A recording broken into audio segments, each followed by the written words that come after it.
Hello there, and welcome to another episode of the Total Retirement Game Plan, where we talk about ways where you can elevate your lifestyle in retirement, where you can have the freedom to live more and to leave your mark. Today's topic of conversation is 3 smart moves to boost Social Security income. Look, Social Security is going to be a part of everyone's life as long as you've worked here in America for over a 10-year period. So let's explore ways on how you can boost those potential benefits and get more income from Social Security. Now, a lot of people, they may think of Social Security as just an afterthought, something that they got to decide at some point, okay, when do I want to collect it?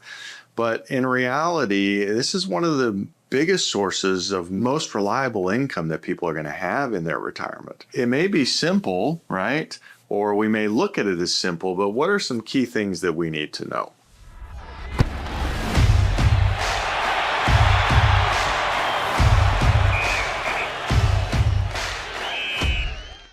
First off, it is going to be a foundational income stream in retirement. It's going to come in every month, right? It's guaranteed to be there. It could even keep up with inflation potentially, right? Because it has the COLA increases that come every year. For many people, the benefits are going to cover a majority or a good portion of your expenses. So look, claiming Social Security is not just about claiming it, but how can we try to maximize this benefit to have the biggest impact on our financial future? A lot of retirees, on average, are going to collect about $2,000 a month. But with proper planning, maybe you can increase that. So we want to explore what's going to be right for your situation. And that claiming decision is not just an across the board, here's when you should take it. A lot of things to consider. Not just, hey, how long do we think we're going to live, but what's the age difference between me and my spouse? How long have each of us worked? What does each of our benefits look at different times, whether we draw it at 62 or full retirement age, or if we delay it up to age 70? And taking steps today could lead to a significantly higher benefit later down the road. So let's explore some more on what are those things that we should be looking at. Strategy number 1 that we want to look at is understanding that if you can work for at least 35 years, right? The way Social Security is calculated is based on 35 years of your highest earning. So if you were only to work for 32 or 33 years, those 2 or 3 years, you would have zeros as part of that calculation. Even part-time work, let's say you've worked 34 years and you decide to go part-time, you still have income for a 35th year, that could have a decent impact on the benefit that you're going to be able to collect down the road. So if you're nearing retirement and you're under that 35-year mark, let's look at some ways to maybe go part-time. Maybe you don't earn as much as you were in previous years, but you still fill that number in so it's not a zero. Okay, so that's the first strategy, understanding that working for at least 35 years is going to make a difference, and even some part-time work later in life will make a difference. The second strategy is we could look to boost our income before we retire. Now, your income history is going to directly impact your future benefits. So as you get closer to retirement, you may consider, like, can I get a raise from my employer? Are there any side gigs I could do that will get reported as income? Do I have any other business income? All of that's going to count. Now, in 2025, this year, the year that we're filming this, anything above $176,100 of income does not increase your benefit. So understanding that anything above it, it's not going to make your Social Security benefit better.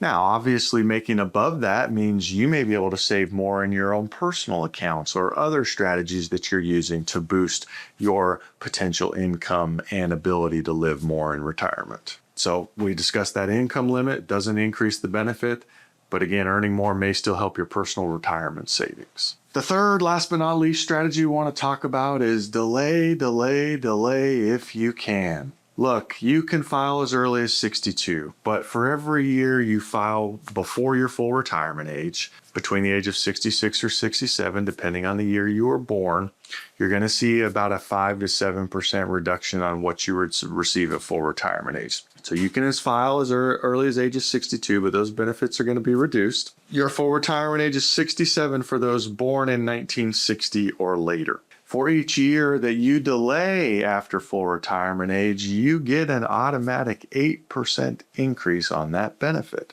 Over 3 years, 67 to 70, 8 times 3 years, that's 24% increase in what you'll receive for your Social Security benefit. Delaying is going to make the most sense if you expect to live into your 80s. Right? If you're going to live to 85, even 90, delaying, you will get more from Social Security. There are pros and cons. If you're going to delay till age 70, you got to figure out, well, am I going to work till age 70? Do I need to have other retirement funds to gap me from when I officially retire till when I draw Social Security? Again, there's no one size fits all strategy.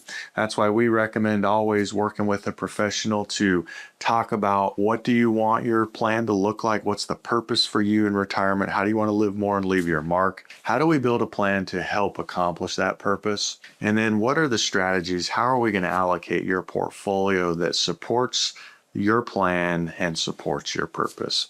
Y'all have a great day. Subscribe to our videos. Leave us comments about any other topics you'd like to hear about.